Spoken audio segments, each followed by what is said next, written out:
जय हिंद दोस्तों, स्वागत है आपका आपके अपने YouTube चैनल ESM सिजमंसल में। दोस्तों, CGL टीयर 1 रिजल्ट आ गया है और CGL टीयर 2 के लिए अब आपके पास 40 दिन का समय है। तो अब इन 40 दिनों में क्या आप अपनी स्ट्रेटेजी रखें जिससे आपका एग्जाम आराम से क्लियर हो जाए और कोई ना कोई पोस्ट आपको मिल जाए। तो देखिए, अभी दो तरह के कैंडिडेट हैं। अपने मैं एक्स सर्विसमैन भाइयों की बात कर रहा हूँ।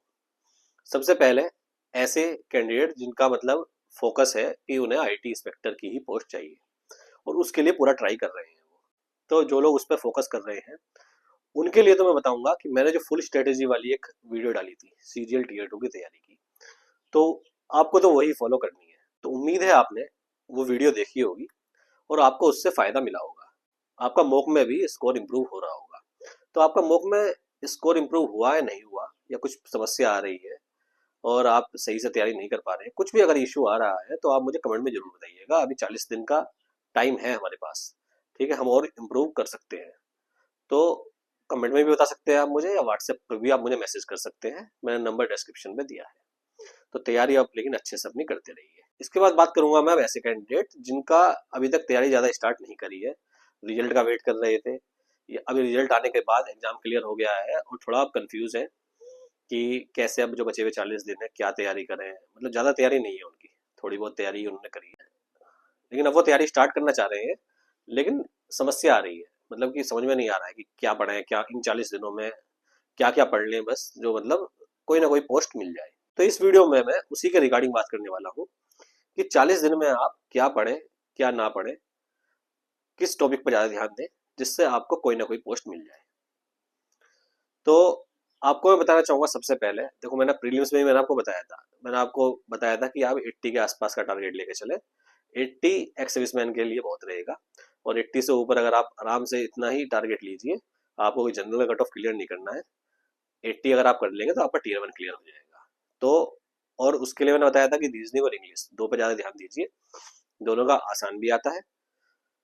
तो जिन्होंने वो चीज़ मानी और आराम से क्लियर भी हो गई, और देखेंगे आप कट ऑफ भी ज़्यादा नहीं रहा, 70 ही कट ऑफ रहा है।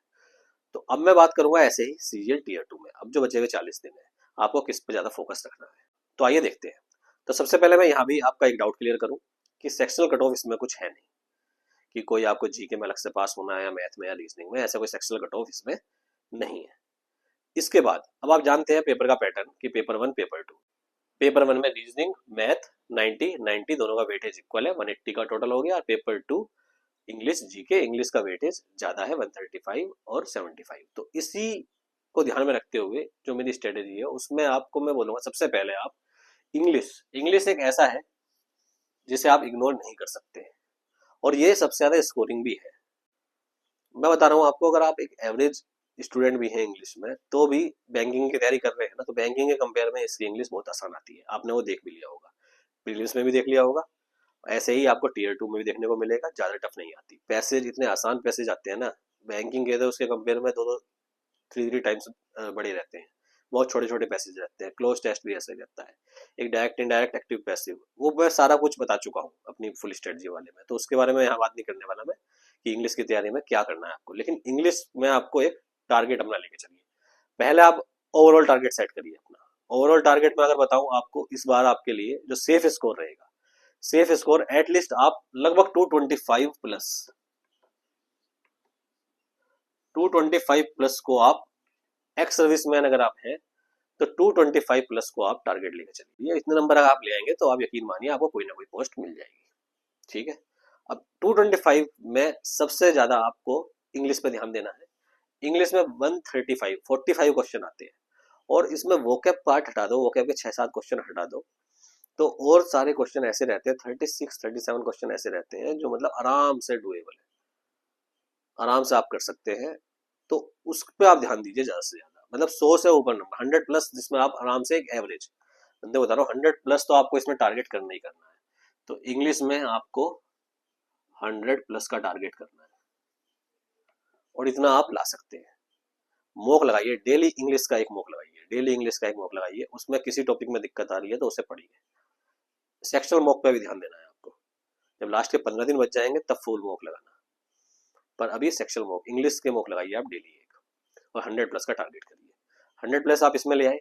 उसके बाद पेपर 1 है, तो पेपर 1 में आप समझ जाइए मैथ और रीजनिंग दो चीज है, 60 क्वेश्चन हो गए। तो सबसे पहले तो आप ये दिमाग में डाल लीजिए अपने कि 60 क्वेश्चन तो कोई नहीं कर पाएगा। 60 आप कोई मतलब एक्स मैन में कोई आदि होगा जो 60 आउट ऑफ 60 कर लेगा, तो वो तो एक्सेप्शनल हो गए। मैं एक एवरेज स्टूडेंट की बात कर रहा हूँ, तो 60 आप अपने दिमाग से निकाल लीजिए। अब इन दोनों में आप सबसे पहले तो आइडेंटिफाई करिए कि आप रीजनिंग या मैथ आप किस में अच्छा कर सकते हैं।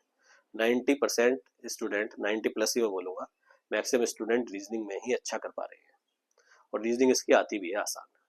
तो मैं भी आपको वही बोलूँगा कि रीजनिंग पे ज़्यादा फोकस रखिए, रीजनिंग इसकी आसान है। रीजनिंग अगर आप प्रैक्टिस करेंगे ना डेली, अभी अभी से डेली प्रैक्टिस करेंगे, तो रीजनिंग में 30 क्वेश्चन में से 25 क्वेश्चन का रीजनिंग का टारगेट करिए, और 25 आपके हो जाएंगे रीजनिंग में। मैं आपको बता रहा हूँ बिल्कुल आराम से 25 का टारगेट लेके चलेंगे, 25 प्लस का। तो 2-3 कम भी हुए तो कोई बात नहीं, तो 20 से 25 के बीच में, ठीक है। तो इतना आप टारगेट लेके चलिए। ऐसे ही जैसे इंग्लिश का मैंने बताया है, ऐसे ही रीजनिंग का एक सेक्शनल मॉक डेली लगाइए। और मैंने पहले ही बता दी थी आपको, जो पिनाकल वाली बुक थी, प्रीवियस ईयर क्वेश्चन थे जिसमें, तो उस बुक को आप मंगा लीजिए। उसके बाद जिस टॉपिक में, देखो इनका पैटर्न बिल्कुल एसएससी का कुछ चेंज होता ही नहीं, वही पैटर्न है, मतलब वही क्वेश्चन आ रहे हैं उसी पैटर्न बेस पे, फिगर वाले, मिरर इमेज, वो कंटिन्यूटी सीरीज वाले, इसी तरह के क्वेश्चन आते हैं इसमें, ठीक है। तो वो आप जब प्रैक्टिस करेंगे ना, आप देखेंगे, मॉक लगाएंगे, आपको देखेंगे कि मुझे इस वाले पर्टिकुलर पोर्शन में दिक्कत आ रही है, तो उसके फिर आप ये क्वेश्चन जो है ना, सारा पूरी उसके चैप्टर दे रखा है पूरा प्रीवियस ईयर, वो उस बुक में से आप खत्म करिए। जब कर लेंगे तो आपका वो डाउट क्लियर हो जाएंगे सारे में। तो क्लियर हो जाएंगे तो यहाँ पर आपको फिर ये रीजनिंग, और फिर एग्जाम में वहां पर आपको वही, आपको एग्जाम में भी करना है। एग्जाम मिलते ही आपको कोई कितना ही बोल दे कि भाई मैथ का बहुत आसान आ रहा है, मैथ का बहुत आसान आ रहा है, पहले मैथ करो, नहीं, आप वहां भी अपनी वही स्ट्रेटेजी रखना जो आप यहाँ मॉक में रख रहे हो। तो पहले आप यकीन मानिए, पहले आप जब पेपर मिलेगा, पेपर मिलते ही जो शुरू के 30 मिनट होते हैं बहुत मायने रखते हैं। अगर शुरू के 30 मिनट आपने सही से यूटिलाइज कर लिए ना, जो आप एज पर प्लान जो लेके जा रहे हैं वो वहाँ इंप्लीमेंट हो गया ना, तो आप फिर आगे और अच्छा करेंगे पेपर में। पर शुरू के 30 मिनट में अगर आपका समय ज़्यादा खराब हो गया और आप कहीं फंस गए, आपका नहीं, जो आप सोच के गए थे उतना नहीं हो पा रहा है, तो आप फिर थोड़ा और पजल हो जाएंगे वहाँ पर, और पूरा पेपर खराब हो जाएगा। तो इसलिए मैं बिल्कुल सेफ साइड वाली बात करता हूँ कि बिल्कुल सेफ एकदम, रीजनिंग में फंसने के चांस है ही नहीं ज़्यादा। मैथ में वहीं इसका उल्टा, आप कितने ही स्ट्रॉन्ग कर लिया हो मैथ, अगर ज़्यादा आपकी स्ट्रॉन्ग है फिर तो आपको कोई दिक्कत ही नहीं है। जैसे मैं एवरेज स्टूडेंट की बात कर रहा हूँ, तो मैथ में दिक्कत आनी ही आनी है। पता चला किसी अर्थमेटिक के सवाल में अटक गए, पता चला किसी में अटक गए, वहाँ दिक्कत आएगी। तो उससे पहले जब रीजनिंग का आप 25 प्लस का टारगेट लेकर चल रहे हैं, 25 के आसपास, तो वहां अगर आपके 22-23 भी हो गए ना अगर, तो आप कहेगा कि हाँ यार चलो 30 मिनट में मेरे इतने क्वेश्चन हो गए हैं। और टाइम का भी अपना थोड़ा ध्यान रखना कि 30 से चलो 35 मिनट में भी अगर इतने क्वेश्चन हो गए, तो आपको लगेगा यार चलो मैंने कुछ थोड़ा ठीक कर लिया है। लेकिन वहीं अगर आप फंस गए तो फिर वही दिक्कत हो जाएगी। तो फर्स्ट पेपर में मैं बोलूंगा, मेरी सलाह ये रहेगी कि रीजनिंग फर्स्ट पेपर में इस पे ज्यादा ध्यान दीजिए। अभी जो 40 दिन है, सेक्शनल मॉक भी लगाइए, साथ में जो बुक मैंने बताई थी उससे भी सवाल सोल्व कीजिए, और इसमें टारगेट लेके चलिए आप। 25 में बोल रहा हूँ तो लगभग मतलब 75 मार्क्स हो गए, तो आप 70 मार्क्स का तो मतलब सोच के चलिए कि इसमें अगर मेरे 70 आ गए, तो आप देखिए इन दोनों में ही अगर आप 100 और 70, 170 अगर आपने इसमें स्कोर कर लिए, तो उसके बाद आपके पास 55 और 60 मार्क्स आपको केवल लाने हैं, जो बचा हुआ मैथ और जीके का है। अब मैथ और जीके मैं बता रहा हूँ, बहुत से लोग जीके में टाइम खराब करने में लगे हुए हैं, मुझे पता है, वो पढ़ रहे होंगे, टाइम खराब कर रहे होंगे। जीके में जितना आप टाइम वहां वेस्ट कर रहे हो ना, उतना ही टाइम आप इन दोनों में दोगे ना, आपका स्कोर इंप्रूव हो जाएगा। लेकिन जीके में आप टाइम वेस्ट करते रहेंगे, वहां आप 40 दिन में जीके की तैयारी नहीं होती है, 1-2 महीने जीके की तैयारी नहीं होती है भाई। और इसमें जो जीके में इतनी सारी चीजें हैं, हिस्ट्री, ज्योग्राफी, क्या क्या पढ़ोगे आप। तो जीके के लिए जो मैंने अपना उसमें बताया था फुल स्ट्रेटेजी में किस किस टॉपिक पे ध्यान देना है, पॉलिटी जैसे था, करंट अफेयर आप वैसे ही पढ़ रहे होंगे बैंक के लिए, तो वही थोड़ा 2-4 चीजें पढ़ लेना। और यूट्यूब से मैंने बताया था previous year asked question in SSC all exam, वो थोड़ा देख लेना, बस इतना केवल जीके में आपको करना है। ज्यादा ज्यादा जीके में आप, मैं तो यही बोलूंगा जीके में ज्यादा टाइम मत दो। देखो मैं खुद बता रहा हूँ, मैंने जब तैयारी करी थी मैंने खुद जीके में ज्यादा टाइम नहीं दिया। जीके का टाइम आप उधर यूटिलाइज करेंगे ना, तो उधर आपका स्कोर और इम्प्रूव हो जाएगा। तो जीके में अगर अब मैं बोलता हूँ आप 20-25 नंबर जीके में ले भी आए, 6-7 क्वेश्चन, कोई भी 7-8 क्वेश्चन बड़ी बात नहीं है, आप कर दोगे ठीक। तो 7-8 क्वेश्चन उधर भी ठीक हो गए, उसके बाद मैथ में 15 क्वेश्चन तो आप कर ही दोगे। 10 से 15 क्वेश्चन का मैथ में 15 क्वेश्चन का टारगेट मुझे नहीं लगता बड़ी चीज है। तो 15 क्वेश्चन अगर मैथ में, मैं ज्यादा नहीं बता रहा हूँ, 15 बता रहा हूँ मैं तो केवल, उससे ऊपर हो जाते हैं तो और अच्छी बात है। तो 170 आपके इन दोनों से हो गए। उसमें अगर आप 15 कर दे रहे हैं तो 45 वहां, और इसमें अगर आप 25 नंबर भी ले आ रहे हैं तो भी आपके 70 नंबर हो गए, मतलब 240 आपके पहुंच गए। मैं 225 प्लस का टारगेट कह रहा हूँ। अब इसमें थोड़ा बहुत 19-20 हो भी गया तो जो मैं टारगेट बता रहा हूँ उतना आपका अचीव हो जाएगा।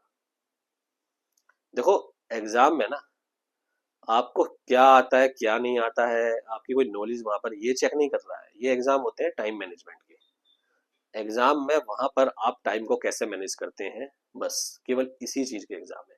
और तो वरना हर कोई सॉल्व तो सब कर देगा, मैथ भी सबकी अच्छी है, हर कोई सॉल्व कर देगा, लेकिन वो वहां आपकी कोई वो चीज नहीं चेक कर रहा है कि आप सोल्व करवा रहे हैं या नहीं कर पा रहे हैं।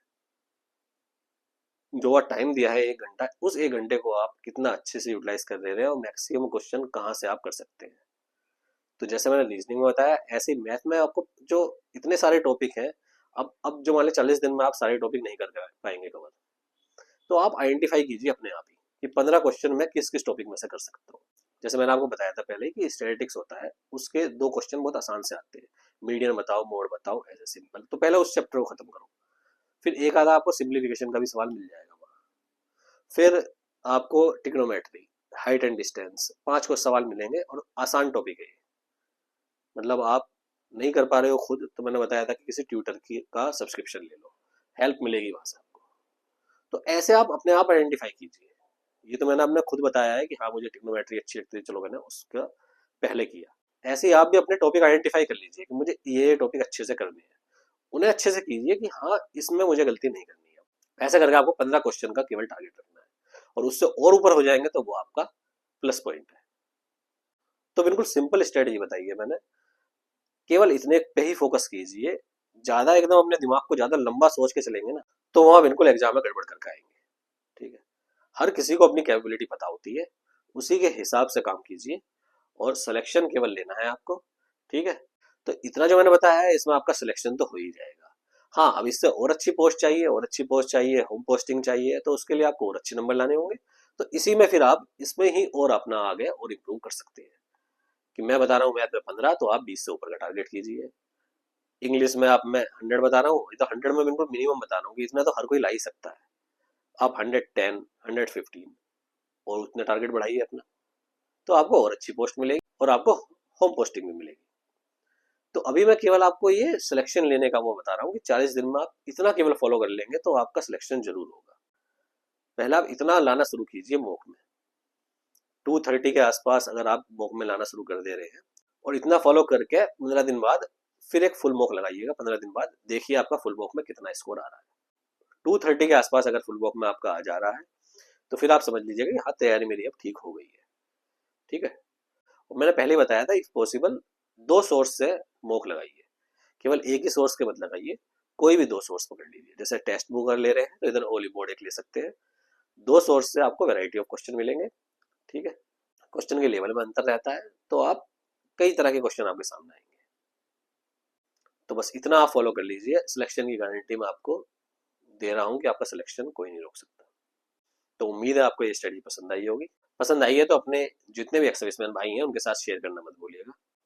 और कुछ भी समस्या आ रही है, कुछ भी प्रॉब्लम आ रही है, तो मुझे आप, मैंने आपको नंबर दे रखा है अपना, पर्सनली मैसेज कर सकते हैं व्हाट्सएप पर। थोड़ा मैं कई बार होता है कि मैं तुरंत नहीं रिप्लाई कर पाता हूँ, बाद में थोड़ा मेरा भी बिजी शेड्यूल चल रहा है, तो पर रिप्लाई मैं जरूर करूंगा। बस आप अच्छे से तैयारी कीजिए अपनी।